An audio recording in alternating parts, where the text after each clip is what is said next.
오늘의 10분 말씀. 마가복음 9장 2절로 13절입니다.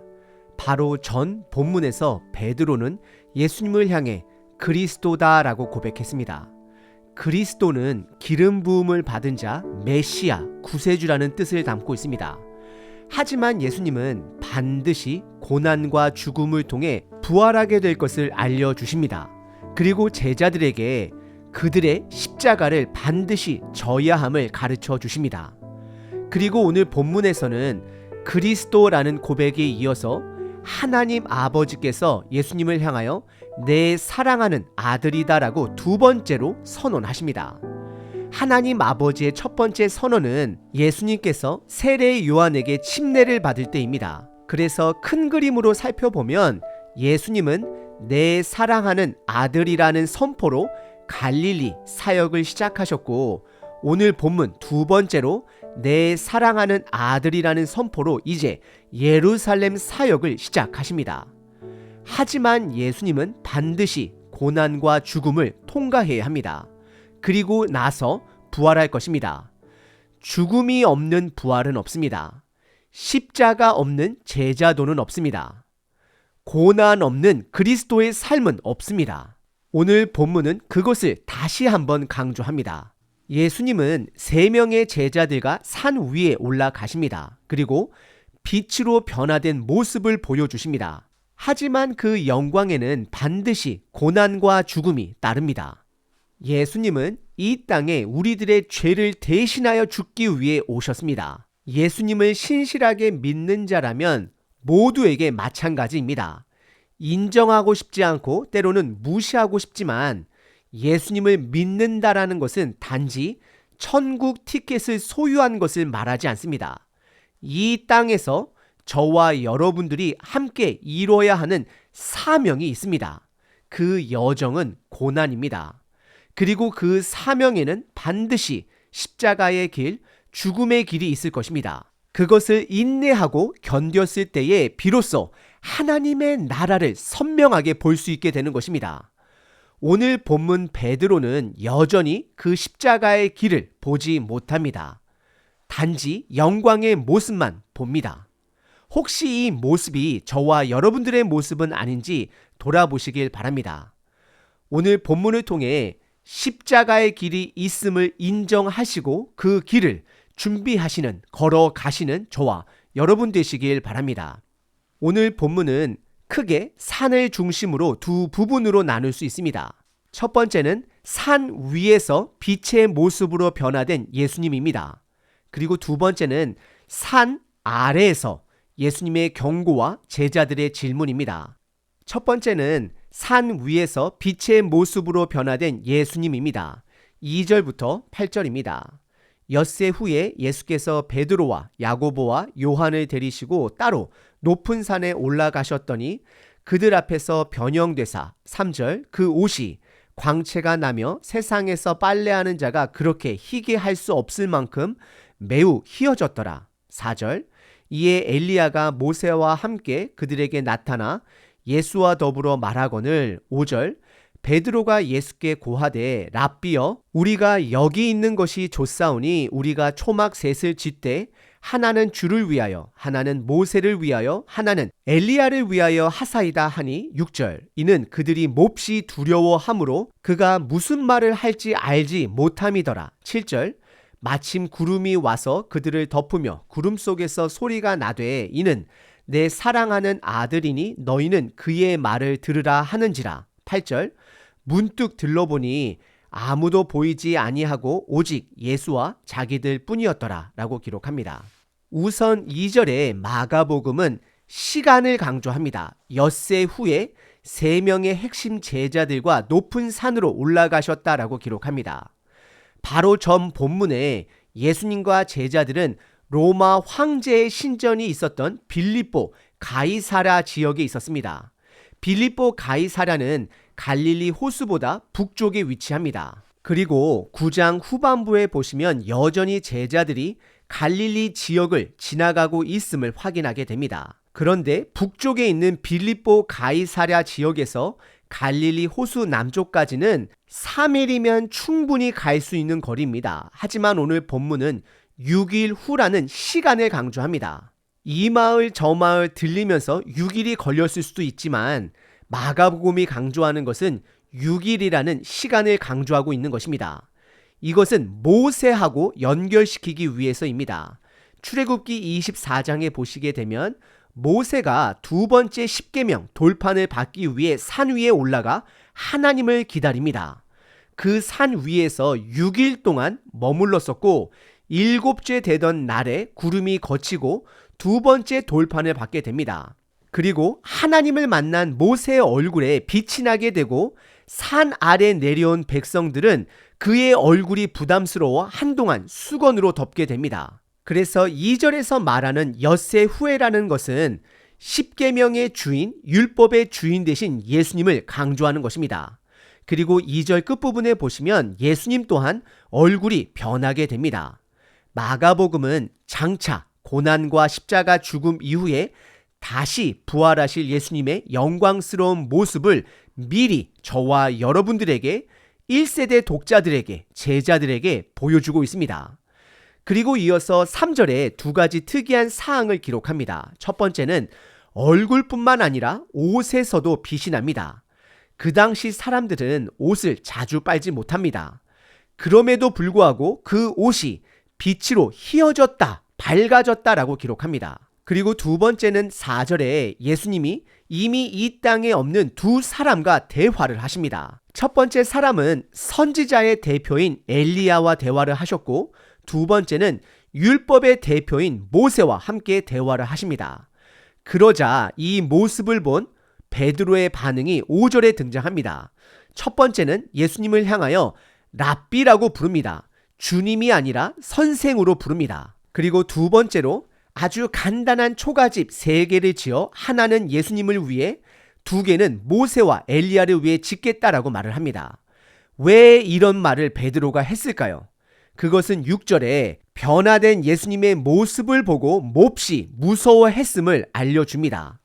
그래서 그 무서움으로 본인이 스스로 무슨 말을 했는지 알지 못했다라고 기록을 합니다. 마가복음은 의도적으로 여전히 예수님의 고난과 죽음을 깨닫지 못하는 제자들의 모습을 베드로를 통해 보여주고 있습니다. 그러자 7절에 구름이 덮이고 하나님 아버지의 음성이 들립니다. 2가지로 나눠 말씀하십니다. 첫 번째는 예수님의 정체성입니다. 이는 내 사랑하는 아들이다 말씀하십니다. 그리고 두 번째는 명령입니다. 그의 말을 들어라 입니다. 마가복음은 비록 현재 예수님의 고난과 죽음을 이해하지 못한다 할지라도 예수님의 말씀을 들어야 함을, 말씀 안에 거해야 함을 명령하고 계시는 것입니다. 그리고 8절에 3명의 제자들이 정신을 차려보니 모세도 엘리야도 보이지 않고 예수님과 그들 뿐이었음을 기록합니다. 오늘 본문의 첫 번째 부분은 빛의 모습으로 변화된 예수님입니다. 두 번째 부분은 산 아래에서 예수님의 경고와 제자들의 질문입니다. 9절부터 13절입니다. 그들이 산에서 내려올 때에 예수께서 경고하시되 인자가 죽은 자 가운데서 살아날 때까지는 본 것을 아무에게도 이르지 말라 하시니 10절 그들이 이 말씀을 마음에 두며 서로 문의하되 죽은 자 가운데서 살아나는 것이 무엇일까 하고 11절 이에 예수께 묻자와 이르되 어찌하여 서기관들이 엘리야가 먼저 와야 하리이까 하나이까 12절 이르시되 엘리야가 과연 먼저 와서 모든 것을 회복하거니와 어찌 인자에 대하여 기록하기를 많은 고난을 받고 멸시를 당하리라 하였느냐 13절 그러나 내가 너희에게 이르노니 엘리야가 왔으되 기록된 바와 같이 사람들이 함부로 대우하였느니라 하시니라 라고 기록합니다. 9절에 예수님과 3명의 제자들이 산에서 내려옵니다. 그리고 예수님은 바로 이어 경고하십니다. 그것은 바로 그들이 본 것을 아무에게도 말하지 말라는 것입니다. 하지만 예수님이 죽으시고 다시 부활하기 전까지입니다.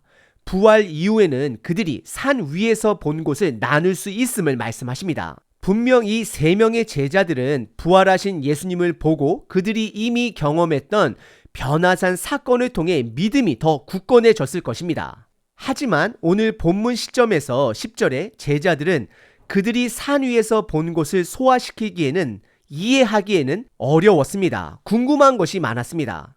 분명 이들은 하나님 아버지의 음성을 들었습니다. 예수님은 하나님 아버지의 아들임을 알았습니다. 하지만 어떻게 하나님의 아들이 죽을 수 있을지, 죽어야 하는지 이해하지 못했을 것입니다.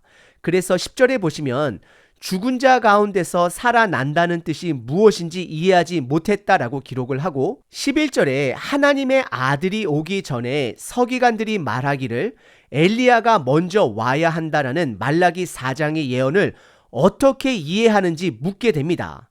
이들은 아직 세례 요한이 엘리야의 역할로 예수님의 길을, 구세주의 길을 예비한 자가 됨을 깨닫지 못합니다. 그래서 12절에 예수님은 메시아가 오기 전에 엘리야가 먼저 와야 함을 인정하심과 동시에 그와 마찬가지로 이사야서 53장처럼 그리스도가 기름 부음 받은 자가 메시아가 고난과 죽음을 당해야 함을 다시 한번 연결하며 강조하십니다. 그리고 13절에 이미 엘리야는 세례 요한을 통해 성취되었지만 사람들이 그를 함부로 대했다라고 말씀해 주십니다. 오늘 본문의 두 번째 부분은 산 아래에서 예수님의 경고와 제자들의 질문입니다. 오늘 본문 예수님은 세 명의 제자들에게 죽음 이후 부활할 영광스러운 모습, 온전한 모습을 미리 보여주셨습니다. 그래서 그들로 하여금 부활하기 전까지는 이것을 아무에게도 알리지 말라 명령하십니다. 경고하십니다. 예수님은 지금 그들 마음에 부활의 씨를 심어준 것입니다. 그 씨를, 말씀을 실질적 그들의 눈으로 경험했을 때, 그리고 성령님의 도움을 받았을 때 이들 또한 그 영광스러운 모습으로 부활할 것을 믿고 현재의 고난의 삶을 살아낼 것입니다. 고난 없는 영광은 없습니다. 죽음 없는 부활은 없습니다. 십자가 없는 제자도는 없습니다. 하지만 더 분명한 것은 고난 뒤에는 반드시 영광스러운 부활, 모습이 우리를 기다린다라는 것입니다. 이제는 성령 하나님께서 이끄시는 대로 따라 순종하셔야 합니다. 그 길이 고난의 길이라 할지라도 영광스러운 모습을 신뢰하며 여러분들의 서 있는 자리에서 믿음의 한 걸음을 뛰셔야 합니다. 쉽지 않을 수 있습니다. 하지만 오늘 본문 하나님 아버지께서 불확실한 제자들에게 내 사랑하는 아들이다, 그리고 궁금해하는 제자들에게 예수님이 답해 주신 것처럼 성령 하나님께서 말씀을 통해 우리들의 궁금증을 하나하나 해결해 주실 것입니다. 말씀해 주실 것입니다. 그 드러난 말씀 앞에 이제는 순종함으로 담대히 고난을 감당하시는 저와 여러분 되시길 기도합니다. 365일 기도문입니다. 하박국 3장 17절 18절. 비록 무화과 나무가 무성하지 못하며 외양간에 소가 없을지라도 나는 여호와로 말미암아 즐거워하며 나의 구원의 하나님으로 말미암아 기뻐하리로다. 기쁨의 근원이신 하나님 아버지를 찬양합니다. 인생을 살면서 때론 많은 고난으로 인하여 어려울 때가 있음을 고백합니다. 그럴지라도 온전히 회복할 그 날에 소망을 품으며 기뻐하는 자 되게 하소서. 그래서 오늘 내 삶에 열매가 있던 없던 주님을 찬양하게 하소서. 결국 내 삶의 보람과 기쁨은 열매의 많고 적음에 있지 않음을 선포합니다. 내가, 우리 공동체가 하나님 안에 있느냐 없느냐가 나의 기쁨의 근원임을 고백합니다. 오늘 나는 이미 구원받은 존재임에 충분히 감사합니다.